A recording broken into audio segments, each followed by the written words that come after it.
Welcome to E-commerce Made Simple, a podcast created by Adjust Media. Each week, we invite e-commerce entrepreneurs like you to share their stories and backgrounds on how they've achieved success in their e-commerce business and the lessons that they've learned that will make your e-commerce journey as simple as possible.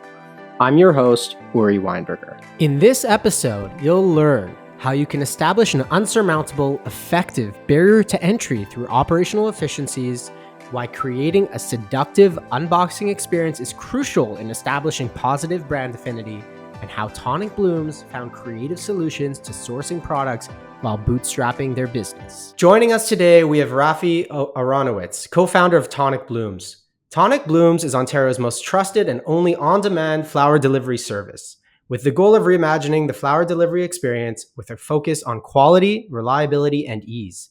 With over 30,000 customers all around the world, stemming from a completely bootstrapped roots, we're honored to have Raphi share his starter story with us today. Thanks for coming, man. Thank you for having me. Awesome. So can you tell us what inspired you to start your business and what the early days look like? Sure. So businesses from unconventional beginnings. When I had the idea, or me and my business partner had the idea rather to finally start Tonic Blooms, I was working in finance as a portfolio manager.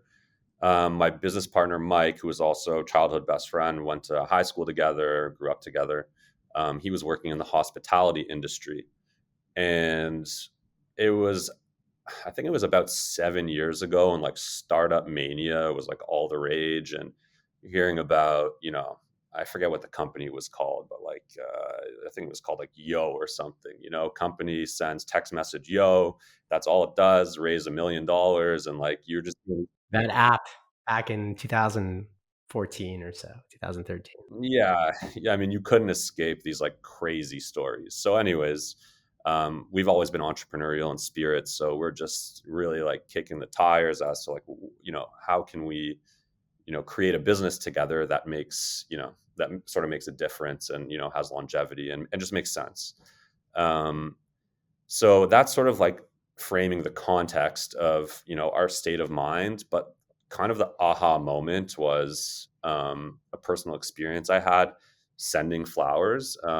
My girlfriend, who's now my wife and also instrumental part of Tonic Blooms, it was Valentine's Day, and I had decided, like everyone else, to send some flowers, probably a little bit too last minute, but nonetheless, I sent her some flowers for Valentine's Day to her office. And what had happened was, you're given this sort of like delivered by 6 p.m. window, and you're sort of left hoping and praying that the flowers get there, and you get that phone call at some point during the day. Thank you so much for the flowers. Like, they're beautiful. And that's the hope and the expectation.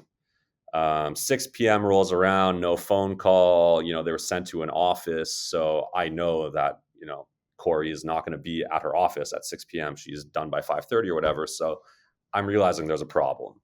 Either she doesn't like the flowers, she didn't get the flowers. I don't really know, but I know there's a problem. And so, call customer support. It's Valentine's Day.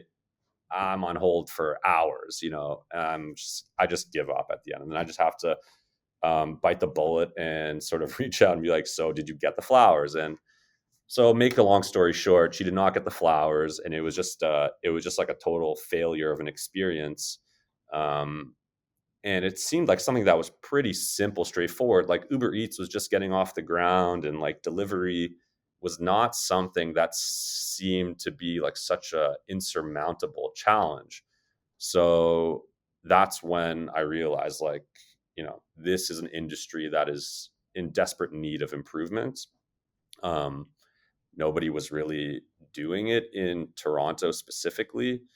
And then that just got the ball rolling into like, research, seeing what was happening around the world in this industry, what kind of disruption was going on.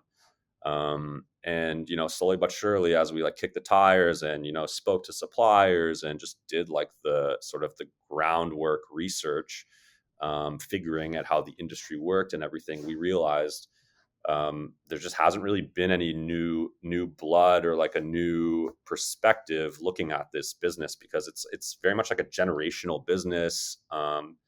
and yeah, just a fresh set of eyes really on the business, and we just took it and ran with it.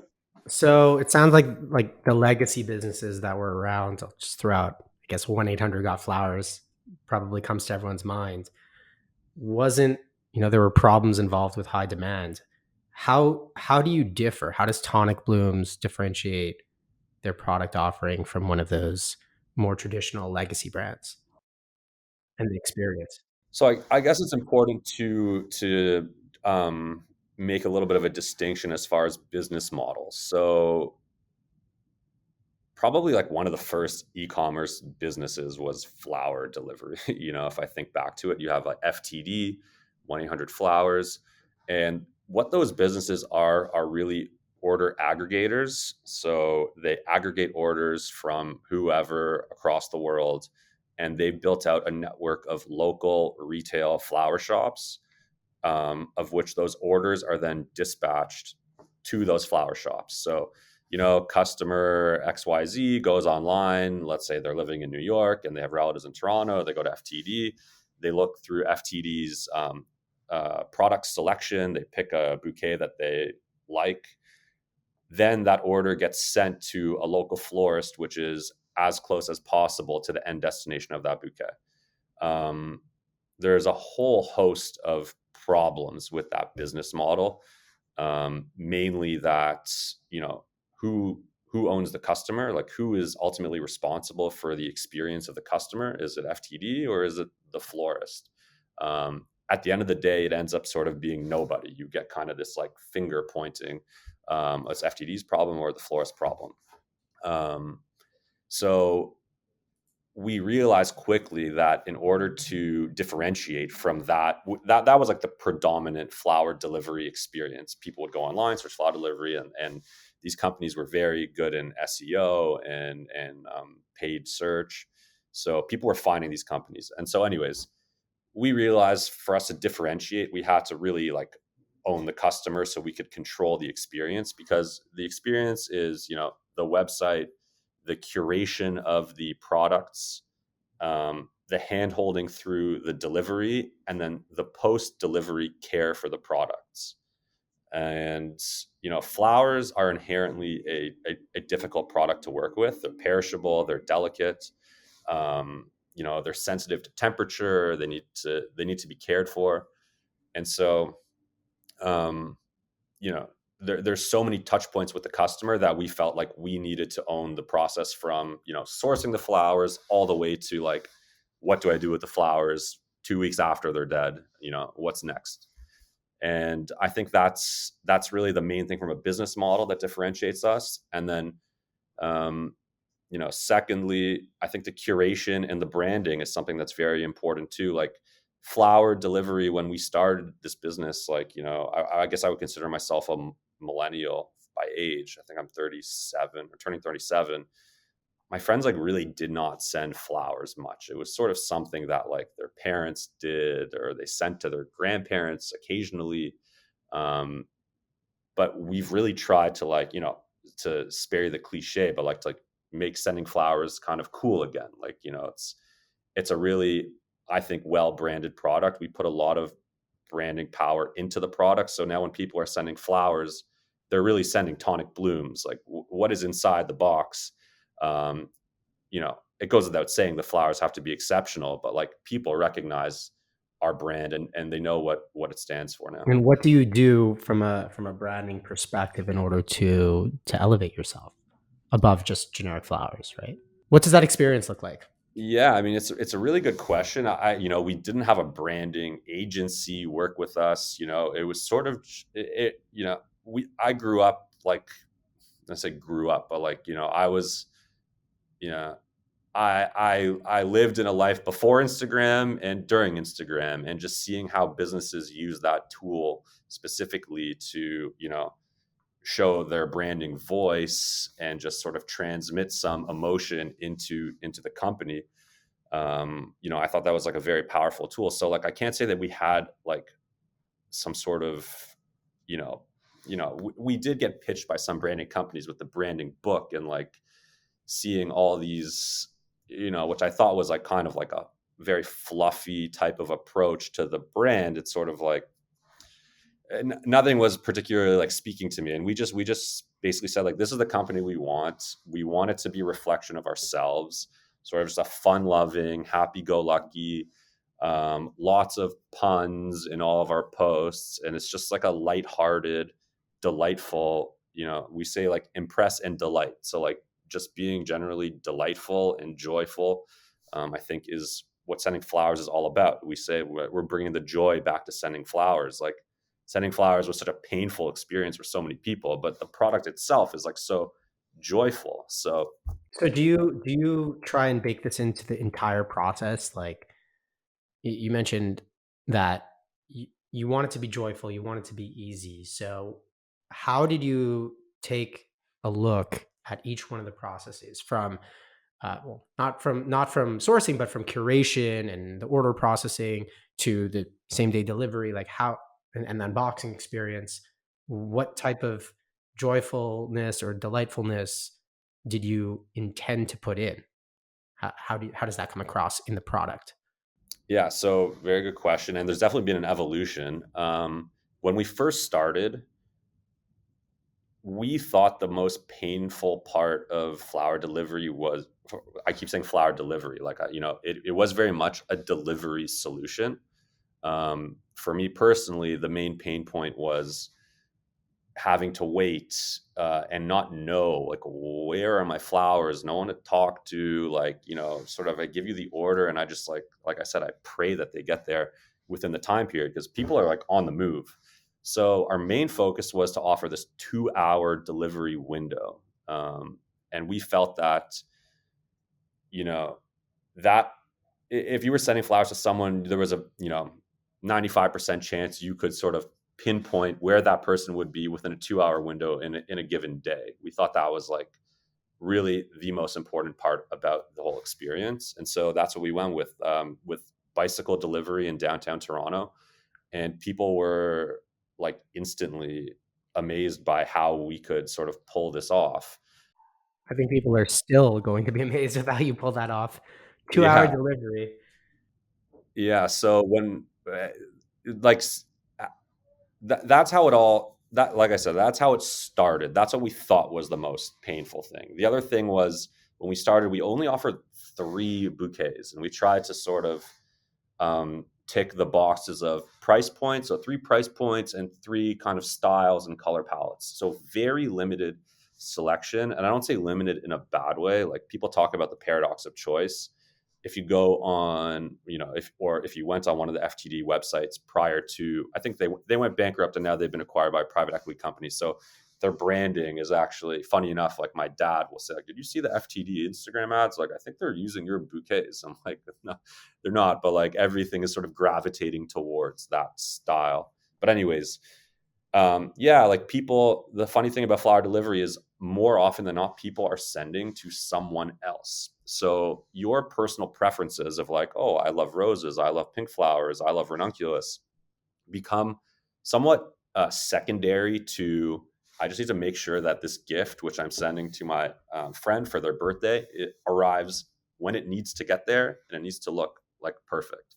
And so, um, again, it goes without saying, the designs have to be totally on point, but like, you don't need to look through pages and pages and pages of products. Like, you need to focus on what's important, which is getting a beautiful bouquet to the final destination, and keeping in touch with the recipient to make sure that everything is okay. Because like, it's not about what happens when they receive the flowers. Like, it's about the next day and 5 days later and the follow-ups. Like, are you trimming the stems? Are you doing what you need to do to maximize the duration of these flowers?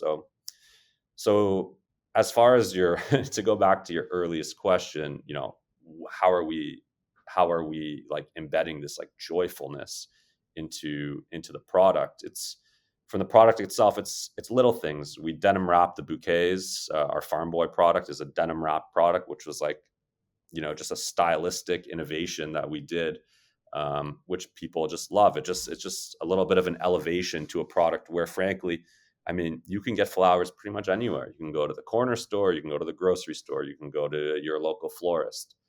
But it's the small details which make a difference in the gifting experience. That's great.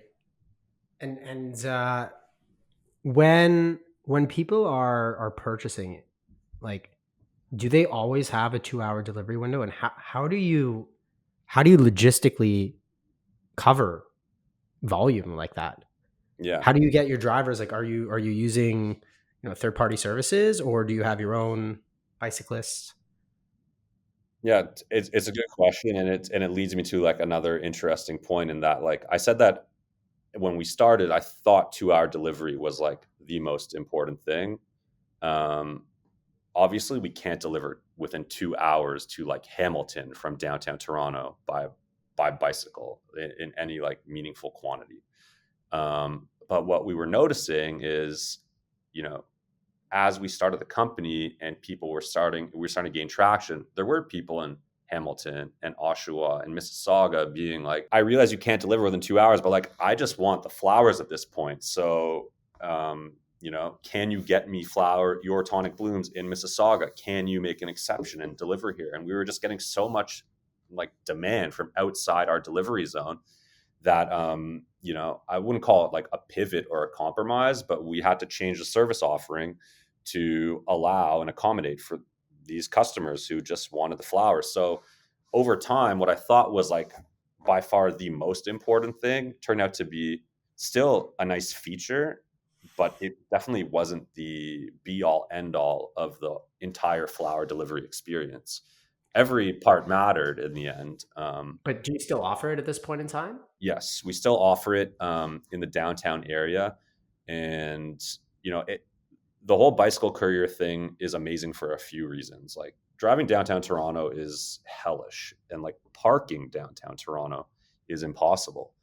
Um, by bike, number one, it's environmentally friendly, and the ability to deliver to like a downtown office building is so much more convenient. They're not impacted by traffic, not impacted by parking, and it's one of the most efficient ways to deliver a product. We had to, in doing so, we had to really think about how do the flowers travel, how do we package them, how do we, there's so many things you have to consider. Being in Toronto 8 months a year, it's cold. It's Yeah, we developed this insulated packaging for the winter. In the summer, we include ice packets for certain flowers. So like we really try and make sure that the product is taken care of, and we don't put ourselves in situations where, I'll give you an example. Like there's some flowers that are the most gorgeous, the affordable, ticks all the boxes, but like just too delicate to transport. It's just like too risky. So in our curation of flowers, we really consider, all aspects. Like it has to look amazing, it has to last, it has to be able to, it has to be affordable to our customer, and it has to travel. And if it doesn't tick all those boxes, we'll just simply avoid it. Like some florists will offer everything under the sun, but it's just not it's not good for the customer, and it's not good for the business.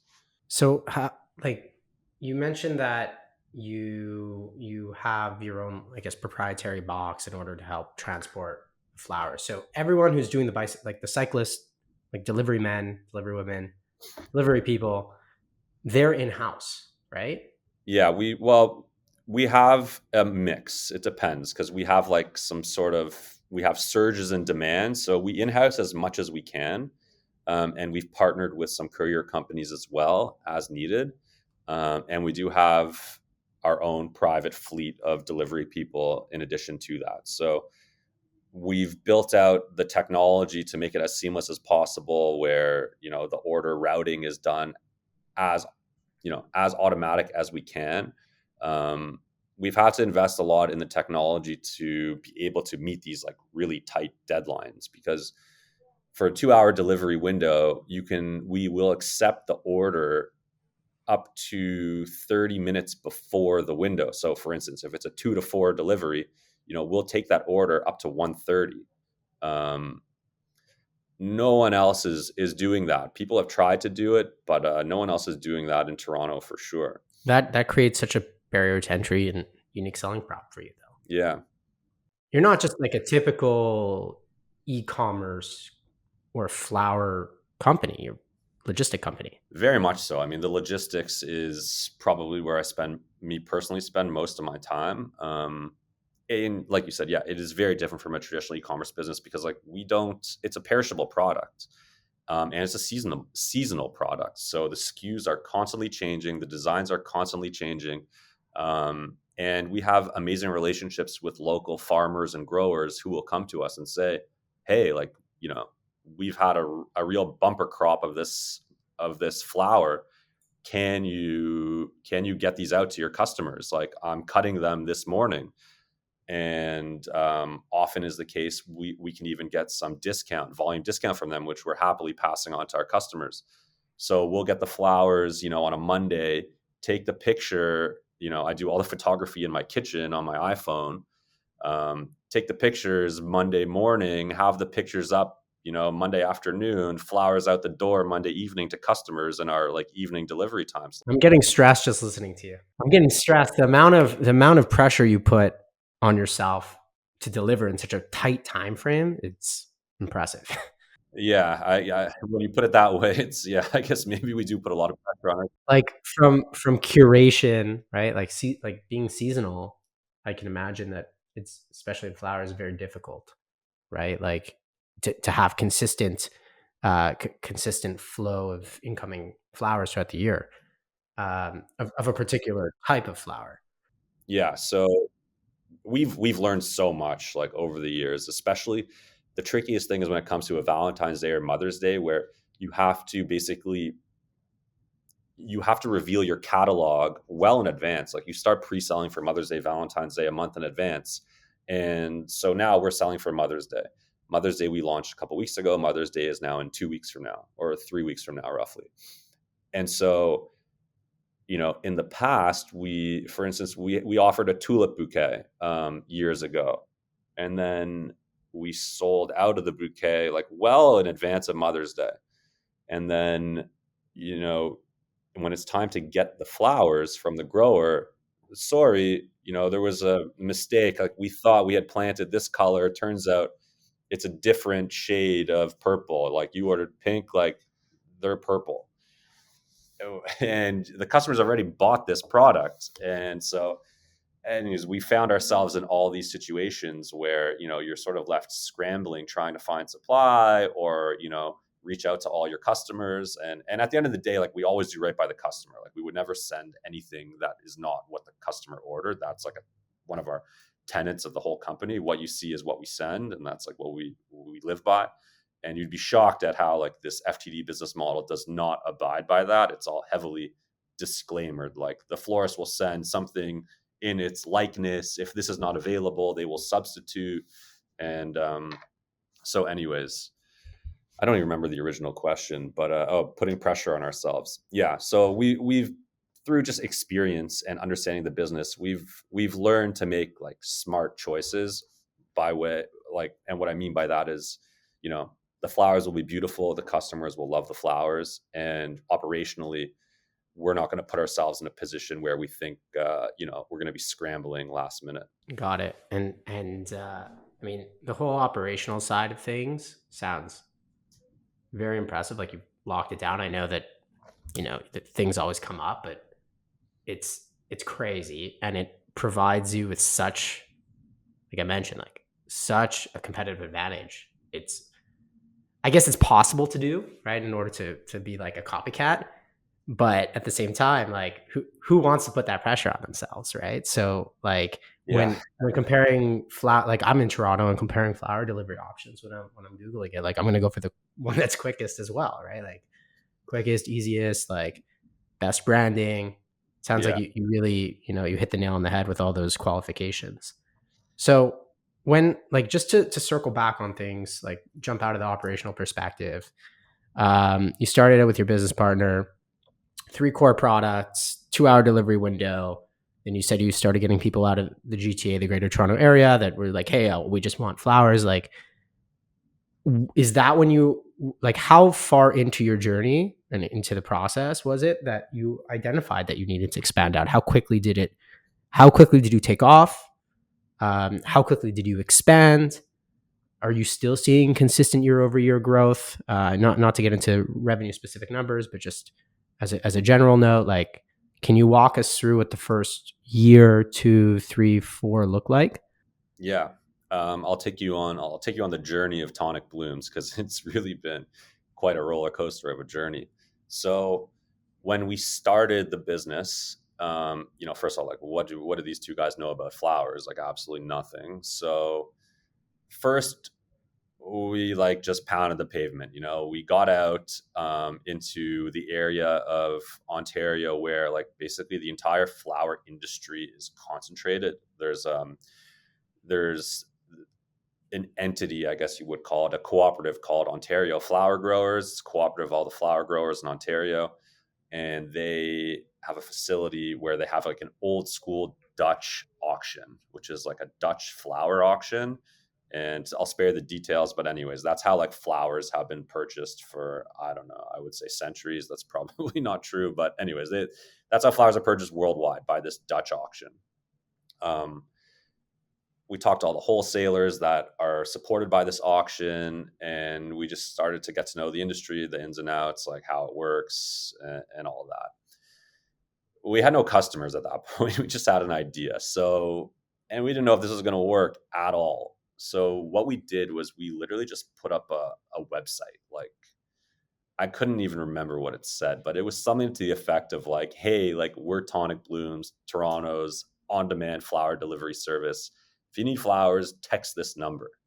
And like, that was the website. Direct response. True direct response.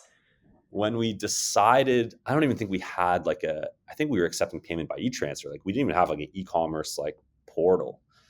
And what we did was we didn't have like any capital really, or anything to like commit into this business. So we just really wanted this proof of concept. And we approached a local flower shop in Toronto who was like a semi wholesaler. It's kind of like a flower market.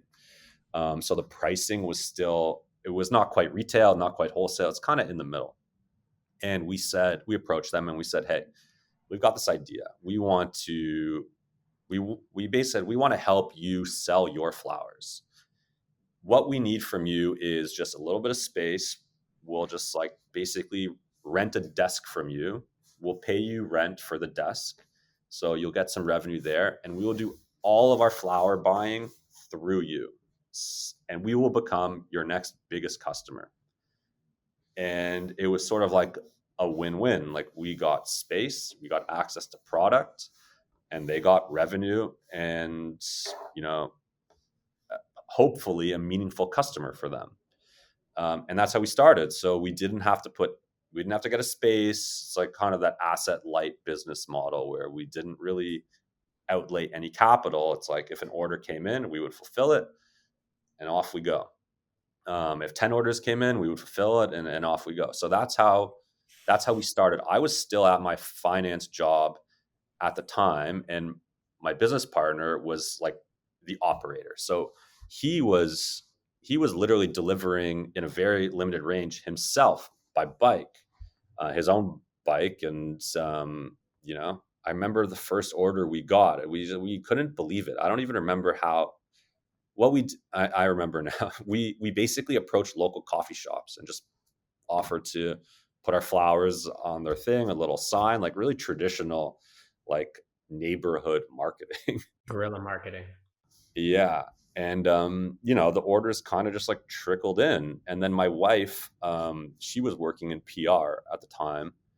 And so she was instrumental in getting us that PR, that press, the Toronto Lifes, the blog TOs. And like, they were hungry for like startup content. So it's like, check out this new on-demand flower delivery service. And it seemed like everyone was like coming up with an on-demand service. And so it just kind of grew from there organically. Eventually we outgrew that space, and then we ended up taking our own space for the first time in, I forget what year it was, but yeah, we have a studio space that's located downtown Toronto, which is like unbelievably convenient, and we're fortunate to have it. It's like, you know, a 10-minute walk from my house. And that's one of the reasons why we can satisfy this 2-hour delivery, is because of that amazing location we have. Fast forward to now, I mean, so much has changed. Mainly, there was this, I don't know, there was this like virus going around the city called COVID, which sort of transformed the company to where it is today. Like from the moment where we rented space in that basement, it was 1,000 square feet. Now we've grown the space to 4,000 square feet Wow. in the same location, just taking on more space. Basically, COVID was like the ignition that like lit this business on fire. Um, when lockdown happened, or when we were going into lockdown, the business was roughly 50% delivery, 50% events. So that's something we haven't really talked about. But through the delivery business, our customers were like, oh, I got a baby shower, I'm getting married, a bar mitzvah, what have you, you name it. And so we started doing events for them. And the events really helped pay the bills, because there was a, you know, it's like an invoiced event, you know, higher ticket, you know exactly like what you're going to make at the end of the day. Whereas the deliveries, you're waiting for the orders to come in. Like, you don't know if tomorrow is going to bring a lot of deliveries or not. But the events, you can, you know, you can count on those exactly, you know, for what it is. So COVID, you know, yeah, everyone's hearing the news about COVID, everyone's freaking out. And then they announced that lockdown. So Mike, my partner, and I and my wife are like, what are we supposed to do? Like, I was getting ready to basically like shut this thing down. Like, I didn't even know what was going to happen. So what we did know is that our flowers brought a lot of joy to a lot of people. And so what we decided to do that day, after reading through the government of Ontario's like restrict, first we had to decide, like, could we stay open? Like, were we even allowed to be open? Yeah, were you considered, what was the word at the time? Vital? Yeah, a vital Essential business. central business, like And construction workers. basically we're reading through this thing, and like, I'm not a lawyer, but like, you know, I have some experience with legal documents, but I'm reading this and it's like super confusing, and I'm calling the government of Ontario, like, can we stay open? And no one's giving me straight answers. So basically, in the wording, it said, if you are a warehouse or do delivery or something to Yes. that effect, like, you are considered an essential business. Yes, I remember, yeah, essential is the word. I remember, like, warehousing was still open, Yeah. right? Like, at the time, my 3PL was still operating. Like, they shut down for a couple days, and then the guidelines came out and said exactly Yeah. that. And so, because we were not a retail store, like, no customers, like, you know, we weren't there was no pickup option for us. It was all delivery, you know, so we were basically a fulfillment center and a warehouse and a delivery company. Um, and so we were allowed to stay open. And so once that decision was made, we're like, okay, well, how are we going to operate? So are people even going to be interested in sending flowers? So we sent out this email basically saying something to the effect of like, you know, we know this is a hard time for everyone, including ourselves, but we do know that flowers can bring people a lot of joy in stressful times. So we just want everyone to know that we are here for you. We are operating, and, you know, and we discounted heavily, just to like, because we didn't even know, like, we had no idea what was going to happen. You wanted the last squeeze. I didn't squeeze. It was like desperation. Like, we wanted to keep the lights on. I thought no one was like, people's mind share at the time was like not really like, who's going to be sending flowers is what I'm thinking. Like, people are like worried about like everything, you know, like it was a crazy time. Send the email, and then like the orders just went bananas. Like, it was immediate. And the second that email came out, you know, you hear the Shopify ching, ching, ching. I had never seen it go off like that. And I think that was like a real, like, you know, aha moment, where there is like a fundamental shift in consumer behavior right now. Um, and we basically had to I think we had 2 employees at the time. So then we just went into hyperdrive, and like we could not fulfill the orders fast enough. First of all, the orders have to be made. The flowers got to be made. You got to order the flowers. Um, we were operating in an environment that was like, you know, it was like truly crazy. Like I was at times scared to walk to work. I thought like the government was gonna like, tap me on the shoulder, being like, "Are you allowed to be outside?" Had like papers where I was like, "No, I'm an essential business." Like, and anyways, all this to say that like the demand for flower delivery exploded. People were stuck at home. People could not move. People could not celebrate. And all the retail stores were closed too, so you probably ate up a lot of that market share. All the retail stores were closed. Like we were a delivery company, and delivery is the only thing happening, during lockdown. You couldn't leave your house. And I always say like there was times where like someone would be celebrating a birthday and they would literally get 15 tonic blooms deliveries to this customer that we would have to call the recipient. We would have to call all the senders being like, They already got flowers. already getting this bouquet from this person. Like, do you want to change? Like, I don't, do you want to change your option, your selection? Because like it would be beneficial if she didn't get the exact same bouquet 15 times. But that was the only way people could celebrate, by sending something, sending a product. And then people are at home, so there's the home improvement aspect. You want to beautify your space because you're stuck at home all the time. Yeah, so that was really, we were fortunate in that like we had the product, we had the delivery, we had the branding, we had the message. We were like, we just needed the demand. And were you able to fulfill from like a sourcing perspective? Like were you able to get enough inventory? So it was almost a perfect storm for us, because what had happened with flowers specifically is, as you know, like events canceled. So weddings done, nothing, no event. So all that supply is sitting there. Like, They're like discounting it. They're giving it to you.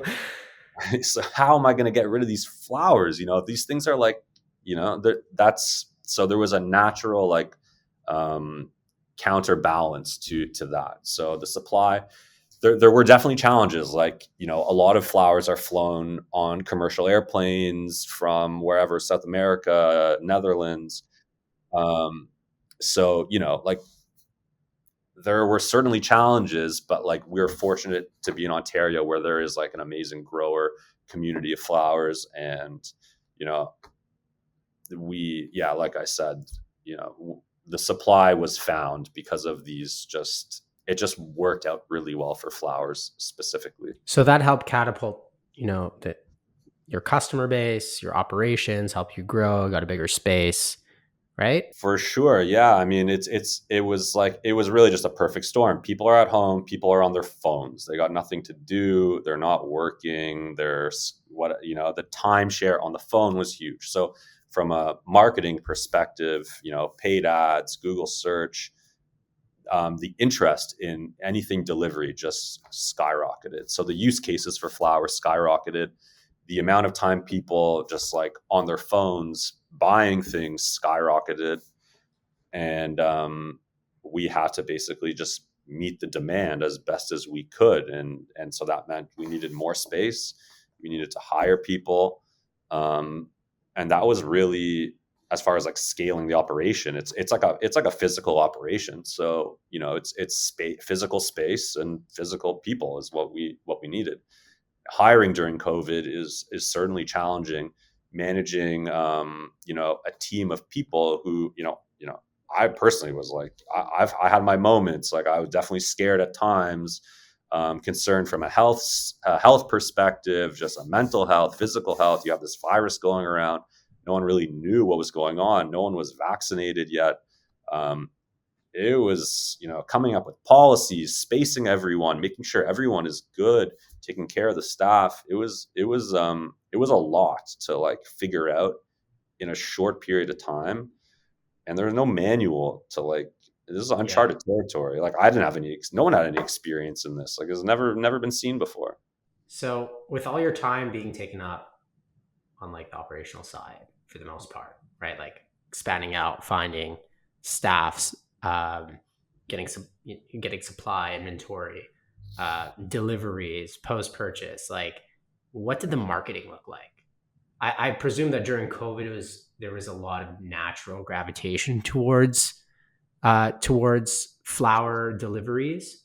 Yeah. But from, say, a paid perspective or a push marketing perspective, what is your strategy as, the founder, co-founder of Tonic Blooms? Like, how are you acquiring customers now? Like, I presume you have a lot of repeat purchase. You have a good experience, right? Like, you want to purchase from the same place again if it's Valentine's Day or Mother's Day, or if your Friday night you want to get something for your wife, or girlfriend. But in order to push your message out there and get your brand out there, what do you do? Yeah, I mean, we try and do it all to the extent that we can. So we have our own internal list, email marketing to customers, which we're active in. We do paid advertising on Google as well as Facebook platform, Meta platform, predominantly Instagram, um, and organic search strategy. The flower delivery, as far as paid search terms on Google, is very expensive, and so people often think like, oh, the margins in flowers are amazing. People have this conception that like there's like tremendous margin in flowers, which is certainly not true. So you got to be we're very cautious with our marketing spend, maybe even too cautious. What's good about our business is that when someone sends flowers, they're typically sending to someone else. And so there's really two people that get involved in this one transaction. And it just has this natural kind of word of mouth snowball aspect to it because, Yuri, you send to, I don't know, your friend receives flowers, never heard of Tonic Blooms. Now they've heard of Tonic Blooms. And we try and just keep that ball rolling as best as we can. Do you do anything? Do you do anything within like the packaging itself? Because the person who's receiving the product, in many cases, never heard of you. They weren't the one who placed the order, as you're mentioning. So, are you doing anything in that package when they receive it to be like, here's an incentive, or here's who we are, or is it more so like, enjoy your product? Here's how to take care of it. I think they get a good sense of who we are from the packaging and the product and all of the sort of assets that are included in the flower box. Like, so I mean, if you go onto our website or follow us on social media, our flower carton, what we call it, has become almost like, maybe iconic is a bit of a stretch, but like people like keep the box. People keep the box. People will ask, does this come in the box? Like, I want to make sure my product is delivered in this box.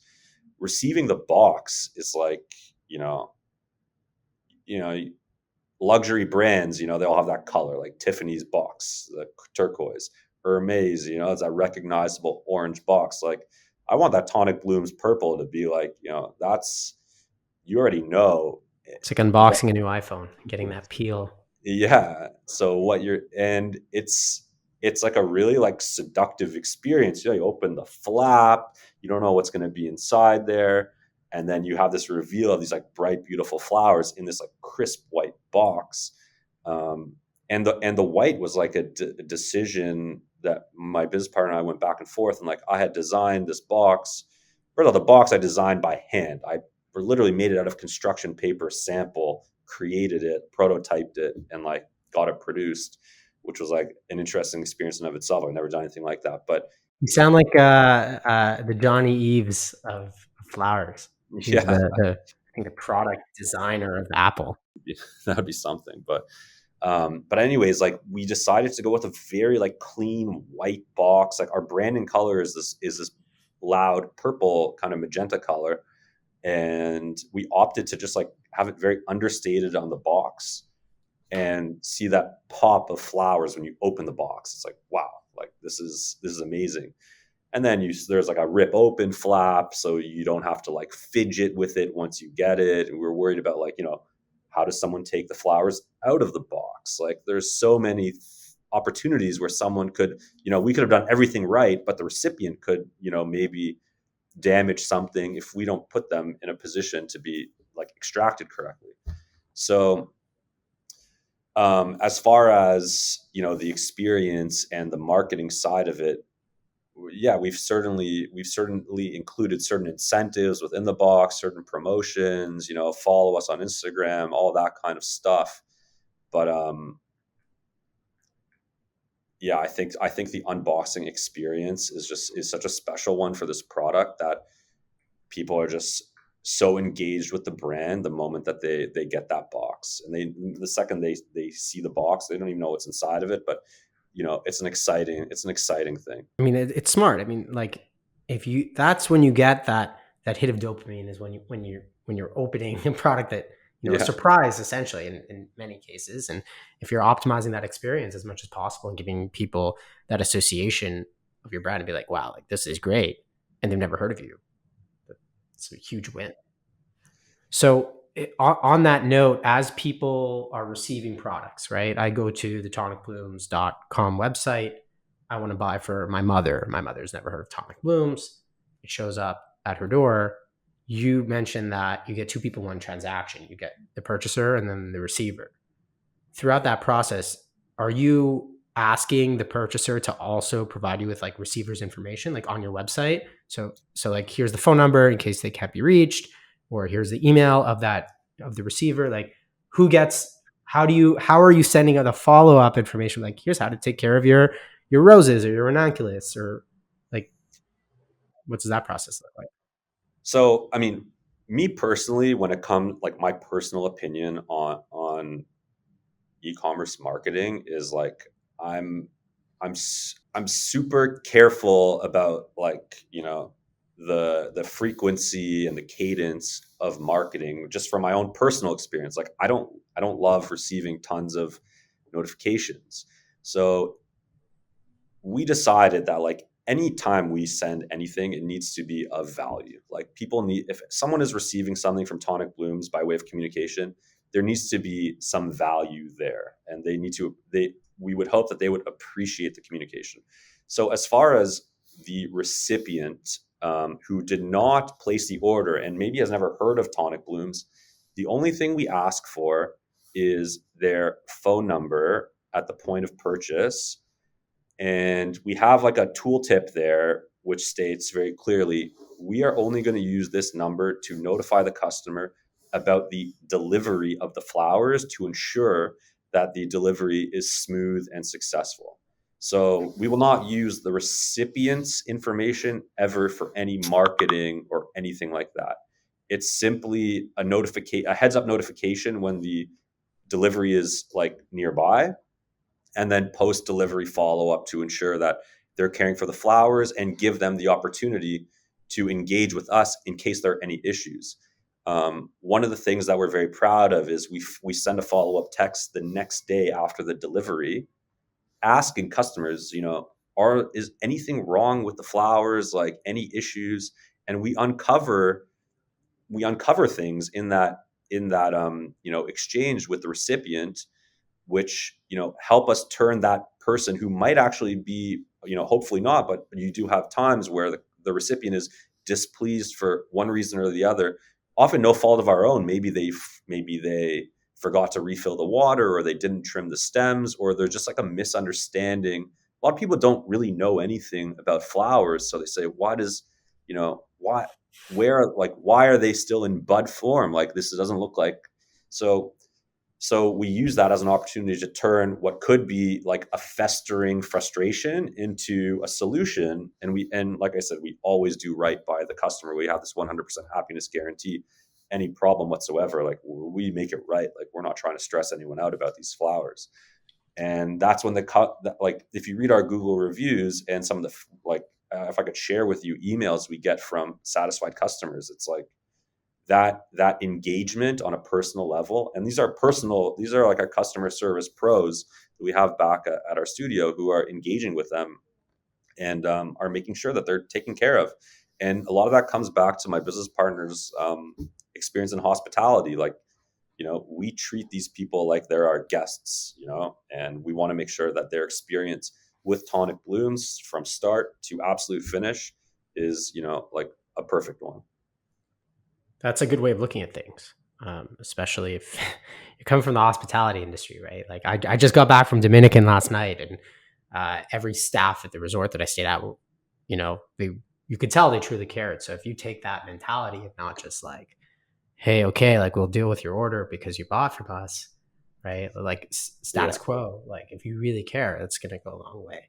I think that's what it is. It's the care. Like, you know, with some of our deliveries, like in flower delivery specifically, like we deal with some of the most like joyous occasions, celebrations, anniversaries, birthdays, marriage, new baby. Like these are some of the most joyful occasions and important milestones of people's lives. And then also some of the more tragic and, sad occasions in people's life, dealing with mourning, sympathy, breakups. And so, we really take it upon ourselves to ensure that like the people who trust us to deliver these flowers to, whoever, wherever, whenever, like there's a lot of responsibility to we take a lot of responsibility to make sure that it's a seamless experience, and it's they're getting what they expect and more, because the last thing we want to do is turn a stressful situation into an even more stressful situation for people. We're trying to put smiles on people's faces, and if you don't acknowledge that as part of your business and in this gifting business, like it's just not you there's no longevity there. Like you can have a one and done customer all you want. Like you're really good at getting orders, and like you're really good at SEO and just like getting customers. Like we have no interest in that. We're trying to build customers for life, and our metrics like show that it's working. Rafi, what you've built here is extremely, extremely impressive. Like there's so many golden nuggets. Just listening to you explain how you identified an opportunity in a traditional legacy business, and then you were creative with striking a deal with a flower shop, and just how you built things out. Um, as we close out, if you had to give advice to someone who's starting a business, um, regardless of the industry, they have some momentum. Like what type of advice in general would you tell them? Like, what are some tips that helped you along the way as you reflect back along the Tonic Blooms journey?